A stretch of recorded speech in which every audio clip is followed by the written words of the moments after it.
মা বোনদেরকে বলবো, যে চামড়া মানুষকে দেখান, এই চামড়া কিন্তু আপনার বিরুদ্ধে কথা বলবে।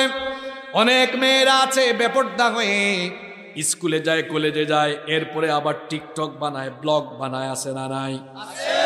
যুবকদেরকেও বলছি, টিকটক বানানো বন্ধ করে দাও। এগুলো এক প্রকার ভাইরাস, এগুলোর মধ্যে কোনো কল্যাণ, এগুলো অনর্থক কাজ, অহেতুক কাজ, ফালতু কাজ। আল্লাহ বলেছেন মুমিনের স্বভাব হলো সে অহেতুক কাজ থেকে নিজেকে সেভ করবে।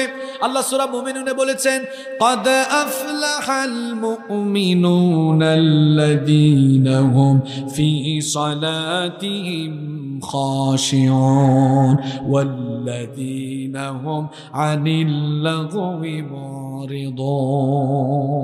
আল্লাহ বলেছেন, ক্বাদ আফলাহাল মুমিনুন, মুমিন তো তারা, successful indeed are the believers. والذين هم عن اللغو معرضون, those who avoid vain talk, যারা অনর্থক কথা, ফালতু কথা, ফালতু কাজ, যেগুলোতে কোনো ভালো হয় না, কল্যাণ হয় না, এগুলো থেকে নিজেকে সেফ রাখে যারা, সফল মুমিন হলো।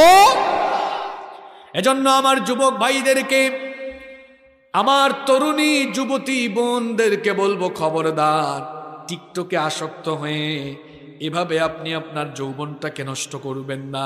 বোনদেরকে বলবো, নিজের চেহারা মানুষকে দেখাইয়েন না। কিছু কিছু মহিলা আছে দেখবেন, বাড়ি থেকে যখন বের হয়, বের হওয়ার সময় দেখা যায় 2 ঘন্টা সময় লাগে সাজগুজ করতে, আছে না নাই? হাজবেন্ড বলে, কি গো বের হও না, এতক্ষণ কি সাজগুজ করো? কয় আরেকটু মাস্কারা লাগানো বাকি আছে, লিপস্টিক লাগানো বাকি আছে। যে মহিলা ঘর থেকে বের হওয়ার সময় দীর্ঘক্ষণ সাজগুজ করে, বুঝতে হবে এই মহিলা বেহায়া, বেশরম, পরপুরুষকে দেখানোর জন্যই সে এমন সাজগুজ করছে। বাহিরে বের হবে, জাস্ট একটা বুরকা নিকাব পরে বের হয়ে যাবে। এত সাজগুজের কি দরকার? সাজগুজ করলে নিজের হাজবেন্ডের জন্য করবে, ঠিক কি না? এবার দেখুন নবীজি কি বলছেন। মুসনাদে আহমদের মধ্যে হাদিস বর্ণিত হয়েছে, নবীজি বলেছেন, সায়াকুনু ফি আখিরি উম্মতি, আমার আখিরি উম্মতের মধ্যে এমন একটা ফিতনা দেখা দিবে, রিজালুন ইয়ারকাবুনা আলা সুরুজিন কাআশবাহির রিহাল। নবীজি বলেছেন, আমার উম্মতের শেষ জামানার লোকেরা এমন এমন যানবাহন চড়বে, উটের পিঠের জিন সদৃশ দামি দামি যানবাহনে আরোহণ করে তারা মসজিদে আসবে।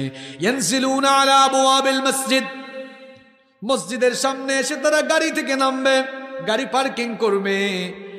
যে সকল লোকেরা এমন ফুটানি করে মসজিদে আসলো, নবীজি বলেছেন এদের মধ্যে কিছু কিছু